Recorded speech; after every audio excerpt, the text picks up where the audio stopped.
कब्ज ये सिर्फ एक शारीरिक समस्या नहीं है ना? ये एक इमोशनल बोझ है।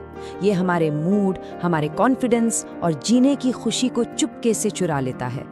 आज हम इसी मूक संघर्ष को समझेंगे और उस राहत और हल्केपन को वापस पाने के लिए कुछ कुदरती समाधान खोजेंगे जिसके हम सब हकदार हैं। ये जो एहसास है ना कि आप अपने ही शरीर में फंस गए हैं, ये बहुत ही असली हो सकता है।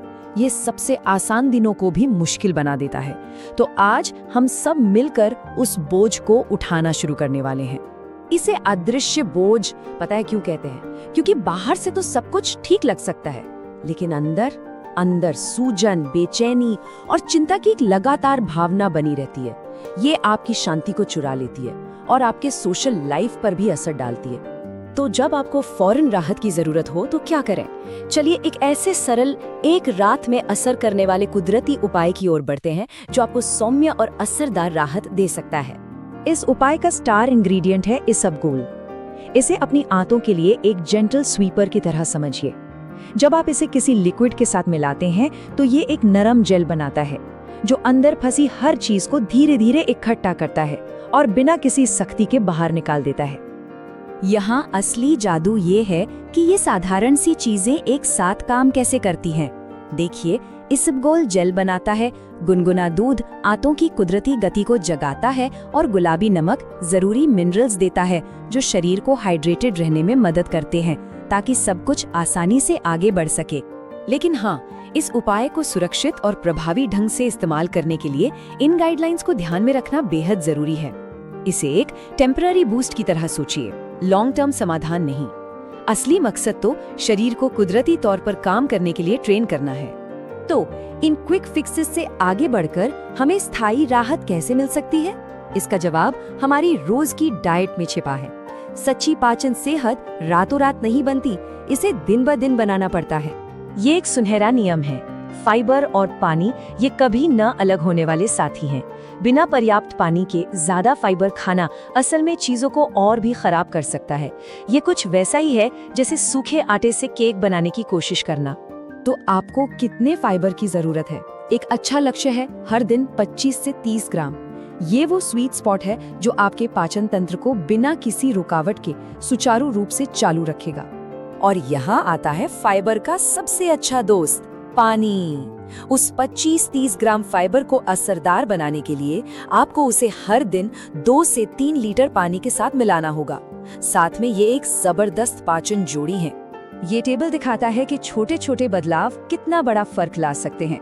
पपीता और पालक जैसे फूड्स कुदरती फाइबर से भरपूर होते हैं और आपके सिस्टम को साफ करने में मदद करते हैं, जबकि सफेद आटा और तला हुआ खाना पाचन को धीमा कर सकता है। डाइट से आगे बढ़ें तो हमारी रोज की आदतें हमारे पाचन की लय को बनाने में एक बहुत बड़ा रोल निभाती हैं। आपकी आंतें रूटीन पर फलती फूलती हैं, तो चलिए एक ऐसा रूटीन बनाते हैं जो उन्हें सपोर्ट करे। ये सुबह की दिनचर्या आपके पाचन तंत्र के लिए एक ट्रेनिंग प्रोग्राम की तरह है। गुनगुना पानी उसे जगाता है और एक तय बाथरूम का समय उसे एक अनुमानित लय सिखाता है। ये पूरी तरह से शरीर को एक रिदम में लाने के बारे में है। लेकिन एक आम आदत है जो इन सभी अच्छी कोशिशों को कमजोर कर सकती है। क्या आप अंदाजा लगा सकते हैं कि वो क्या है?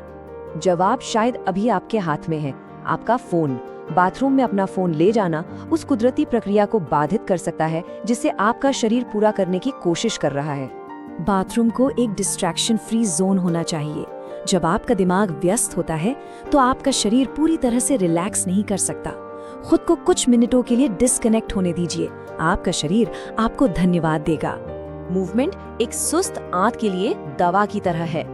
दिन में सिर्फ 30 मिनट की सैर आपकी आंतों के लिए एक अंदरूनी मालिश की तरह है जो चीजों को आगे बढ़ाने और सब कुछ जगाने में मदद करती है। और अब आखिरी और शायद सबसे जरूरी पहेली का टुकड़ा, आपके मन और आपकी आंत के बीच का गहरा संबंध। तनाव चुपचाप आपके पाचन स्वास्थ्य को कमजोर कर सकता है।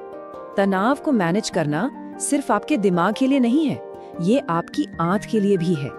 गहरी सांस लेना और हल्का योग जैसी सरल आदतें आपके नर्वस सिस्टम को शांत कर सकती हैं और आपके शरीर को ये संकेत दे सकती हैं कि अब आराम करने और ठीक होने का समय है।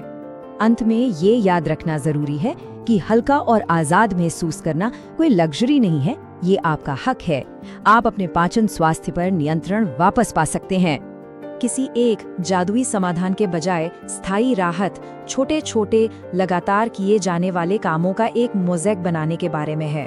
हर स्वस्थ विकल्प एक पहेली का एक और टुकड़ा है जो आपके ओवरऑल वेलबींग का निर्माण करता है। तो हम आपको इसी सवाल के साथ छोड़ते हैं। आज आप अपने शरीर के लिए एक छोटी अच्छी चीज क्या कर सकते हैं? ये एक एक्स्ट्रा ग्लास पानी पीने या टहलने जाने जैसी कोई आसान चीज भी हो सकती है। चुनाव आपका है। हमेशा याद रखिए, उम्र बढ़ने के साथ अनुभव बढ़ता है, कमजोरी नहीं।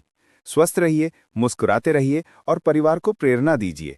फिर मिलते हैं अगले वीडियो में बुजुर्ग प्रेरणा के साथ।